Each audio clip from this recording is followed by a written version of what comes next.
सभी छोटे बड़े श्रोताओं को सुनीता भटनागर का प्यार भरा नमस्कार। ऑडियो स्टोरीज के हमारे चैनल कहानी जगत में आप सभी का स्वागत है। हिंदी कहानियों की श्रृंखला में आइए आज सुनते हैं रूप सिंह चंदेल जी द्वारा रचित कहानी अजगर। साए साए करती हवा रात भर दरवाजे से टकराती रही।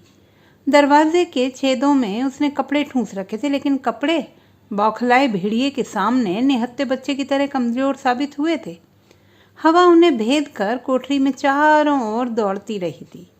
पुआल पर लेटा मन्ना ठंड से जूझता रात भर सोने की असफल कोशिश करता रहा। आधी रात के बाद कुछ देर के लिए झपकी लगी भी, लेकिन तभी पसली के दर्द ने उसे दोहरा कर दिया। उसके बाद वह सो नहीं सका। रह रह कर दर्द उठता रहा और वह करवटें बदलता रहा। मुर्गे ने बांग दी तो उसने कथरी से सिर बाहर निकाला। अंधेरे में आंखें गड़ाकर इधर उधर देखा, कुछ नहीं सूझा। वह उठ बैठा। जेब में पड़ी एकमात्र बीड़ी सुलगाई और तीली की रोशनी में देखा पत्नी और बेटी सावित्री एक दूसरे से गुड़ी मुड़ी हुई लेटी हैं। तीली के बुझने तक वह उन्हें देखता रहा। इन दिनों उसकी सबसे अधिक चिंता का विषय सावित्री है। 1 साल से वह उसकी शादी के लिए परेशान है। कई गांव भटकने के बाद सरपत खेड़ा के बिप्ता बासी का लड़का वह ठीक कर पाया है। लड़का उतना पसंद नहीं उसे जितनी पसंद आई थी बिप्ता की दहेज की मांग। बिप्ता ने केवल 1000 नगद तिलक मांगा था, जबकि दूसरे 4-5 हजार से नीचे बात भी नहीं करते थे। वह अमिताभ सिंह से 1000 रुपये लेकर तिलक कराया था। 6 महीने से ऊपर हो चुके हैं तिलक किए हुए। वह शादी को आगे बढ़ाता जा रहा है, क्योंकि कुछ तो देना ही पड़ेगा। शादी में बिरादरी इकट्ठी होगी, उसका खाना पीना, कहाँ से लाए वह इतनी रकम। 1000 के ब्याज के बदले में वह 6 महीने से अमिताभ सिंह का गोबर ढो रहा है, और अधिक कर्ज लेने का मतलब जिंदगी भर के लिए। बीड़ी खत्म हो गई तो ज़मीन पर रगड़कर उसे फेंक दिया और सोचने लगा। समय की अंधी दौड़ ने उसकी बिरादरी को भी गुमराह कर दिया है। आज भी जिस बिरादरी के ज़्यादातर लोग मजूरी करके मुश्किल से अपना गुजारा कर रहे हैं, अपने बच्चों को पढ़ाने लिखाने की बजाय मजूर बनाना बेहतर समझते हैं। वहीं अपने मजूर बेटों के लिए मोटा दहेज भी मांगते हैं, यह जानकर भी कि लड़की वाला भी उन्हीं की तरह एक मजूर है। दूसरों के यहाँ काम करके अपना घर चलाने वाला, मुश्किल से 2 जून की रोटी का जुगाड़ कर पाने वाला कहाँ से देगा।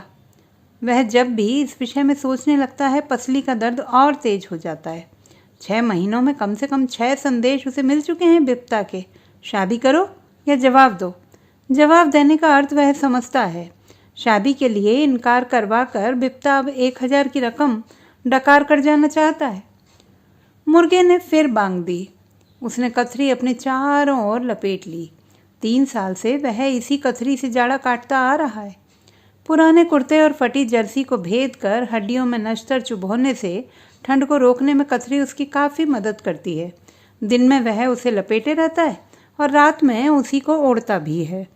पैसों की किल्लत के कारण वह दूसरी रज़ाई नहीं बनवा पा रहा। एक तकरीबन 10 साल पुरानी रज़ाई है, जिसे सावित्री और उसकी माँ ओढ़ती है।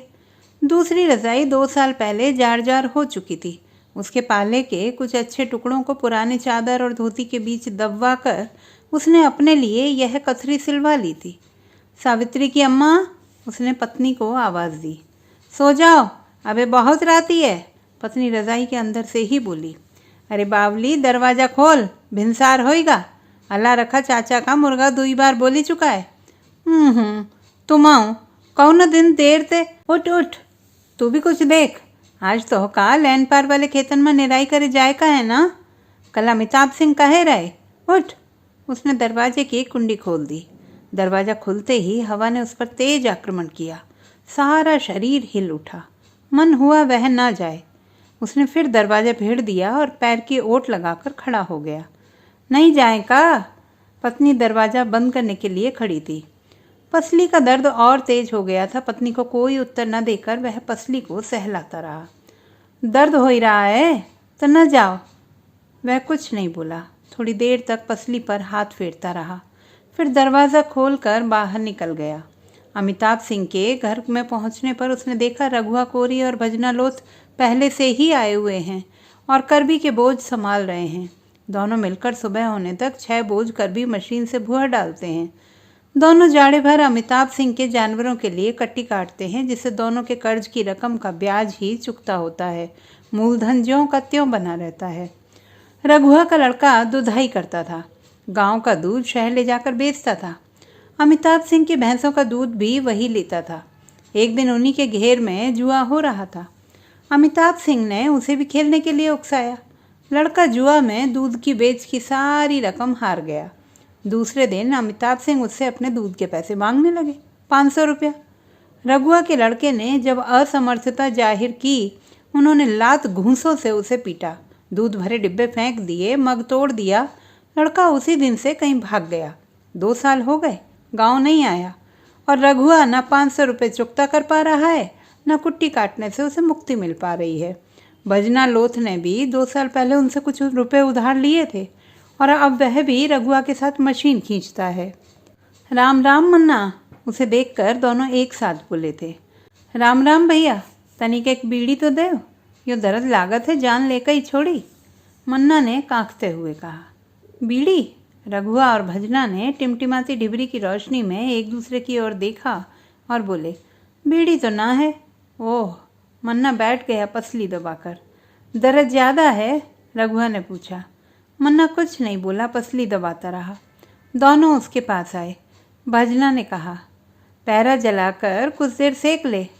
ना होते कुछ फ़ायदा ना हुई, बीड़ी मिल जाती तो कौनो बात नहीं। मन्ना पसली दबाए बोला, जाओ तुम दोनों मशीन चलाओ, नहीं तो सुबह ठाकुर की आंखें लाल पीली मिली हैं। रघुआ और भजना अपने काम में लग गए। वह भी उठा और झौवा लेकर गोबर समेटने लगा। 15 जानवरों का गोबर समेटते समेटते वह हाँफ उठा। थोड़ी देर बैठकर उसने हफन दूर की, फिर झौवा में गोबर भरने लगा। भर चुकने के बाद उसने रघुआ को आवाज़ दी कि वह झौवा सिर पर रखवा दे।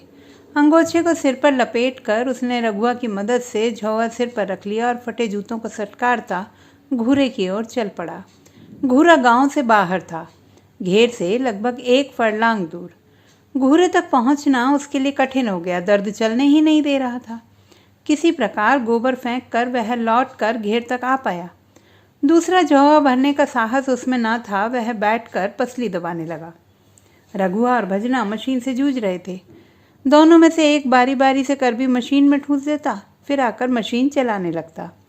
थोड़ी देर बाद वह उठा। उसने फिर झौवा भरा और रघुआ को आवाज़ देकर उसे सिर पर रखवा लिया।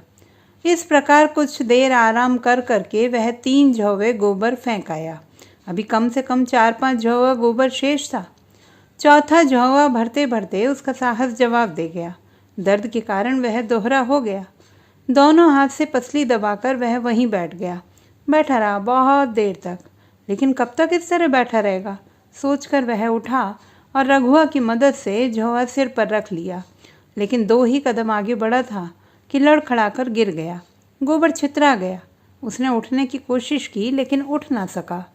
रघुआ और भजना ने सहारा देकर उसे बैठाया। मन्ना, तुम घर जाओ, तबीयत ठीक ना है तुम्हार, ठाकुर साहब पूछे हैं तो हम बता दे, भजना ने सलाह दी। वह उनकी ओर देखता रहा क्षण भर तक, फिर अटक अटक कर बोला, ई गोबर? ई का हम दोनों मिली के फेंक दे, जब तबीयत ठीक ना है तो तू कैसे फेंकबे? मन्ना उनकी ओर देखता रहा और दाहिने हाथ से पसली सहलाता रहा। 3 दिन तक वह अमिताभ सिंह के यहाँ नहीं गया। चौथे दिन तबीयत कुछ ठीक हुई। वह घर के बाहर बैठा धूप सेक रहा था, तभी उसकी नज़र बिपता पर पड़ी। उसके मस्तिष्क में आशंकाओं का सांप लहराने लगा और आशंका निर्मूल न थी। आते ही बिपता ने शादी की बात छेड़ दी। मन्ना घुमा फिराकर टालने की कोशिश करता रहा, लेकिन जब उसने देखा कि बिपता 1 महीने के अंदर शादी कर लेने की जिद कर रहा है, तब हाथ जोड़कर बोला, भैया 1 महीने का टाइम तो बहुत कम है, जुगत बन ना पा रही, 6 महीना की मोहलत तो दे देते। बिपता भड़क उठा। टालते टालते 6 महीना गुजर ही गए मन्ना, अब 1 महीना से अधिक टाइम ना देव, करो ना करो वरना जवाब देव। तुम्हारी बेटवा के खातिर अपन लरी का कुंवारा न बैठाई राखो। सुनकर मन्ना भौचक सा उसे ताकता रहा। उसे लगा वह एक ऐसी जगह पहुंच गया है जहां अंधेरा ही अंधेरा है, घुप अंधेरा। वह उस अंधेरे से निकलना चाह रहा है, लेकिन अंधेरे का अंत नहीं है। अंधेरे में वह अजगरों के बीच फंसा पाता है अपने को। वह कांप कर आंखें बंद कर लेता है। थोड़ी देर बाद खोलता है तो पाता है कि वे अजगर उसे निकलने के लिए आगे बढ़ रहे हैं। वह फिर आंखें भींच लेता है, लेकिन जल्दी ही उसे घुटन महसूस होने लगती है। वह आंखें खोल देता है, देखता है अजगर गायब है। उनके स्थान पर उसे अमिताभ सिंह और बिप्ता दिखाई देते हैं, दोनों ही अट्टहास करते हुए। तुमने कुछ जवाब नहीं दिया मन्ना?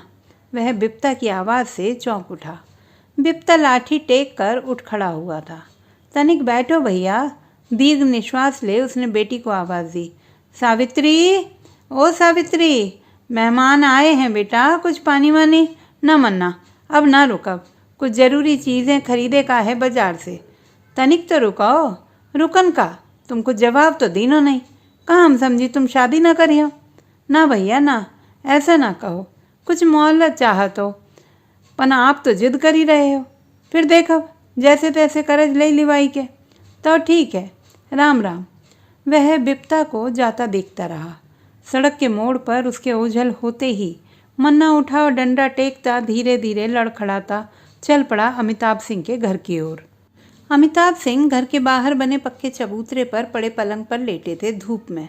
मन्ना को देखते ही तकिए पर दोनों कोहनी टेक कर उठंग हो गए और बोले, इधर कैसे भटक गए सरकार? मन्ना उनके व्यंग्य को समझ गया।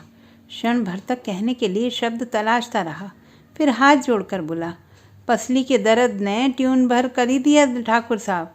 मेरे कारण आपको जो तकलीफ हुई रही हो के खातिर। तू बोल, इस समय किस लिए आया है? ज़्यादा वक्त नहीं है तेरी बकवास सुनने के लिए। मन्ना हतप्रभ, कुछ समझ नहीं पा रहा था कि क्या कहे। वह तो सोच कर आया था कि 1,500 रुपये और मांगेगा करज उनसे, जिससे बेटी की नैया पार लगा सके, लेकिन अब कुछ कहने का साहस ही नहीं जुटा पा रहा था। वह रुपये लाया है? रुपया? ठाकुर साहब, मैं कुछ नहीं जानता। काम पर नहीं आना तो रुपये तो देने ही होंगे, और 200 रुपये ब्याज भी, पूरे 1200। ठाकुर साहब, मैं तो, उसे लगा जैसे गले में कुछ फंस गया है। साले साफ साफ क्यों नहीं बोलता? जुबान कट गई है। मन्ना ने उनके पैर पकड़ लिए। पैर सिकोड़ते हुए कुछ नर्म आवाज़ में अमिताभ सिंह बोले, बोल क्या बात है? शुरू से अंत तक बताकर मन्ना बोला, 1,500 का और खर्च है। आप मेहरबानी करी दे तो हम जिनगानी भर आपकी गुलामी करें ठाकुर साहब। पैसा डालो मैं नहीं बोलता मन्ना, जब देखो मुंह उठाए चले आते हो। कल 1,000, आज 1,500।